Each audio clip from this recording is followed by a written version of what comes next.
Hello, everybody, and welcome to episode number 230 of the podcast. I just had to stop and re-record this 3 times because I kept saying the Untame the Wild Soul podcast, but we are officially transitioned to our new name, Truth Telling with Elizabeth D'Alto. So welcome to that show. If you are new here or this is your first Sunday sermon, these are shorter solo episodes that I do, just 10 to 20 minutes that go a bit deeper and can be a little more esoteric than our regular interviews. During Sunday sermons, I do things like oracle readings, share my favorite prayers, poems, and excerpts from what I'm reading or studying right now. And these are like wild and untamed gospel, heart ponderings, and delicious morsels of wisdom, filled with creative and inspiring ideas, thoughts, and ruminations to spark the truth, power, wisdom, and love that lives within you. All belief systems are always welcome on the show here. My truth, ponderings, experiences, and curiosities are simply that, my own. So no matter what your faith is, may you get exactly what you need from listening to this, and may you remember always that everything you've ever needed has always been inside of you.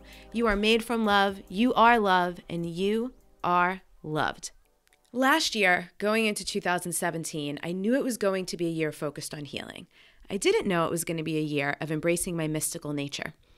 I'd been intrigued by the idea of mysticism for the last few years, had even picked up a book called The Essential Mystics, Poets, Saints, and Sages, a Wisdom Treasury, on a road trip to Ashland, Oregon during the summer of 2015.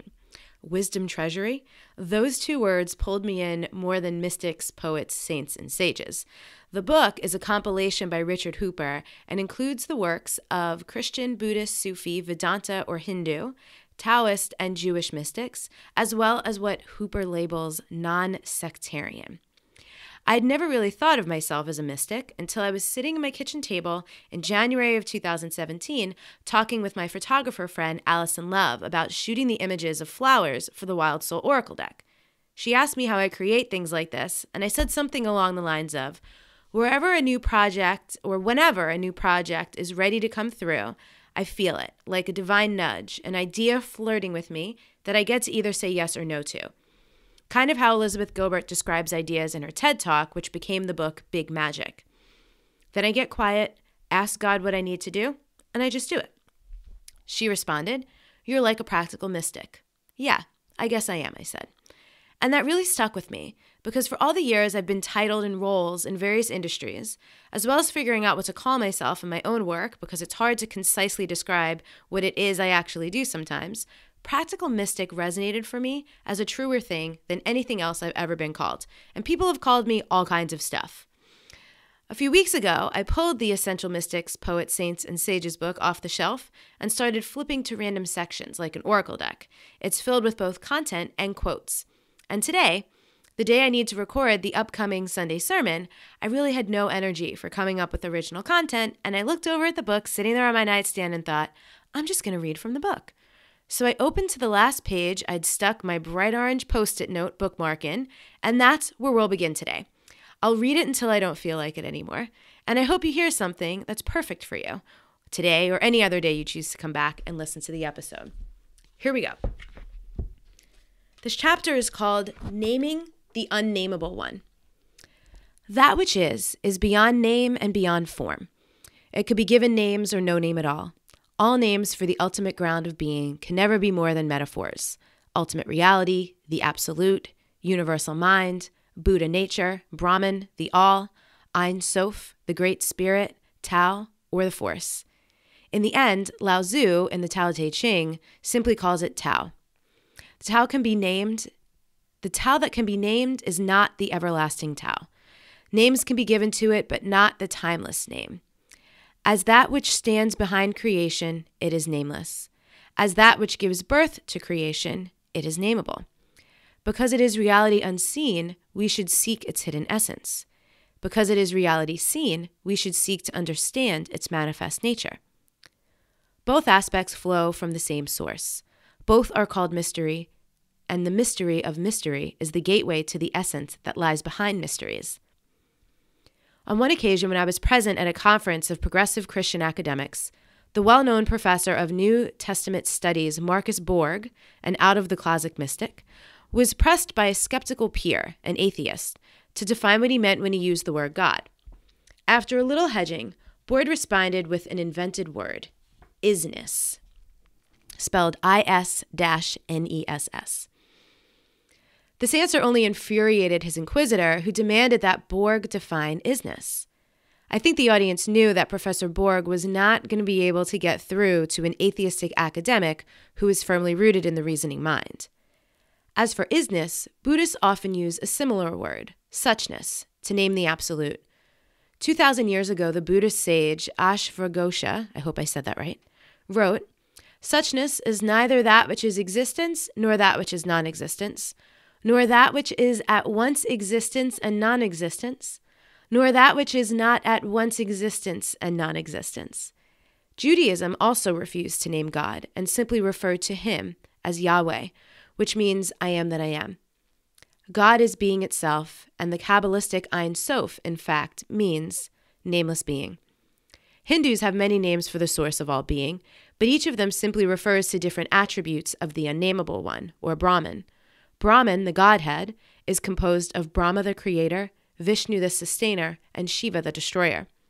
Manifest reality, the universe, comes into being out of nothing, exists for a certain length of time, trillions of years, and is then destroyed, returning into a state of nothingness or pure energy and potential, out of which another universe will eventually appear.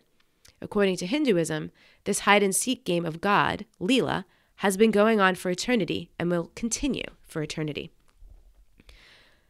The next chapter is called Apparent Dualism / Qualified Non-Dualism.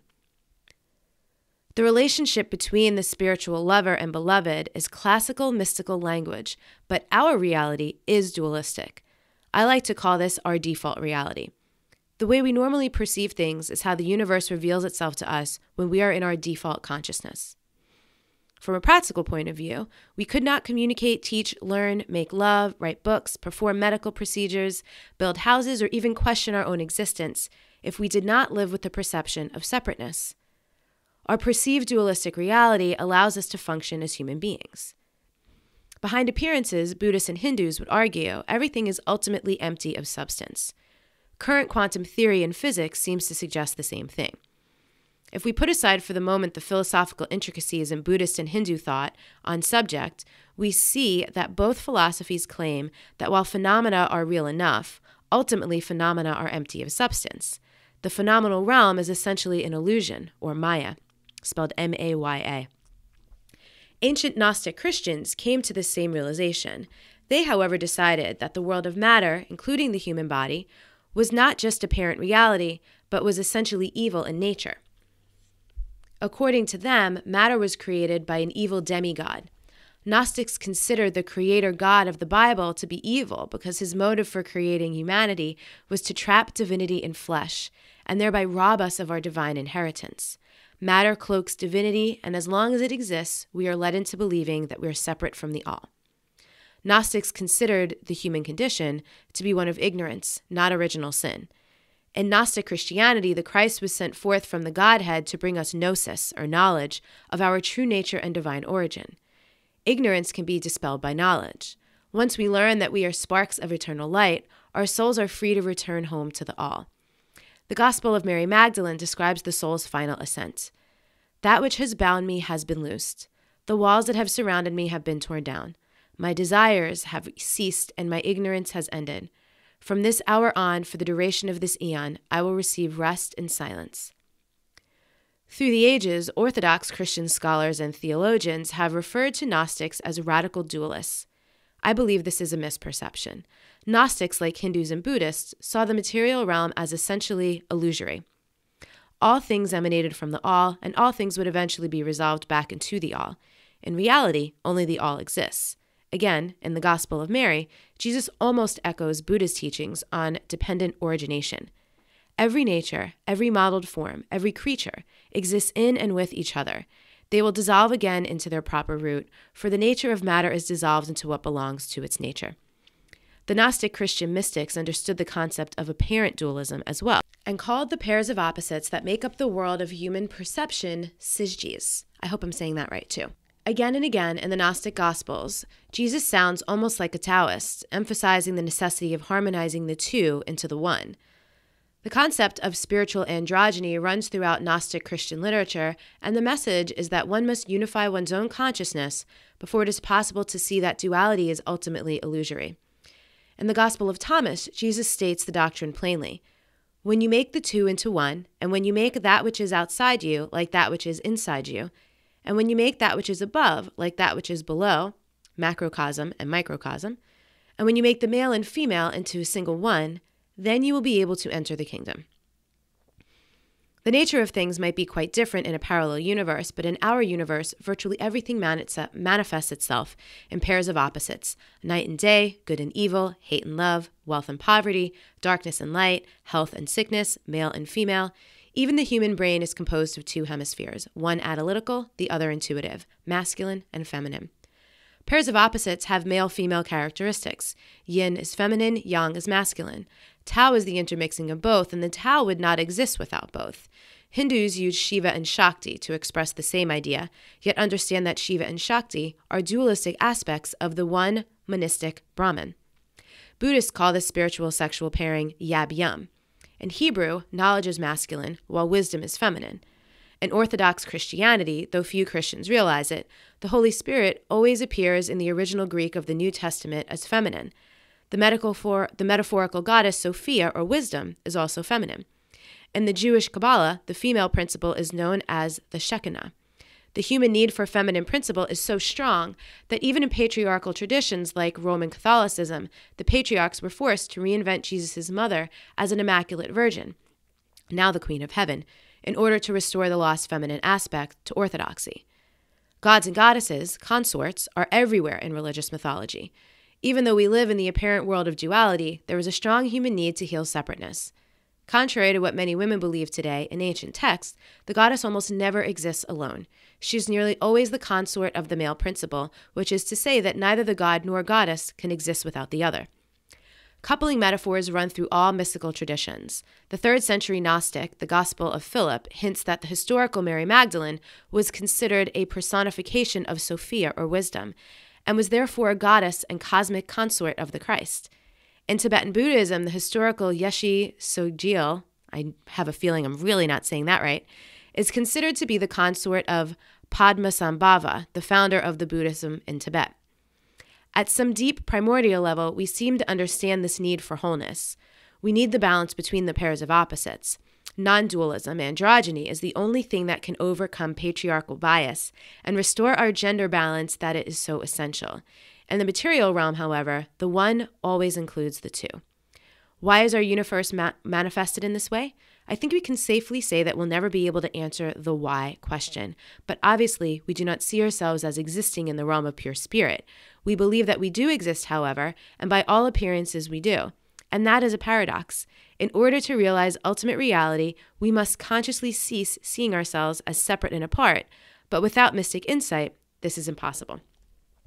Buddhists and Hindus believe that the phenomenal world is illusory, but many of them still live in houses, drive cars, go to work, and make love.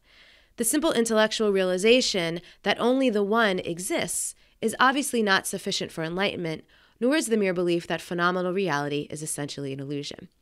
The only way we can become whole and illuminated is to altogether disengage the thinking mind and overcome the misapprehension that we are individual, separate beings, separate from each other and separate from the one who is. Like Taoist, the ancient Buddhist philosopher Nagarjuna thought that reality exists in polarity. Everything exists in relationship to its opposite, and the opposites are continually reversing poles. Modern science agrees. Every action has an equal and opposite reaction. I'm going to stop there. I know that was kind of dense, and I love it. I love that I hadn't actually read ahead and seen what was going to come up before I started reading it, but I love how relevant it was to so many of the conversations that are up in the world around right now around deconstructing patriarchy. So I hope that gave you some interesting insight. Again, the name of the book is The Essential Mystics, Poets, Saints, and Sages, a Wisdom Treasury by Richard Hooper. If you want to check it out, we'll also put a link to that over in the show notes at untameyourself.com/TT-230.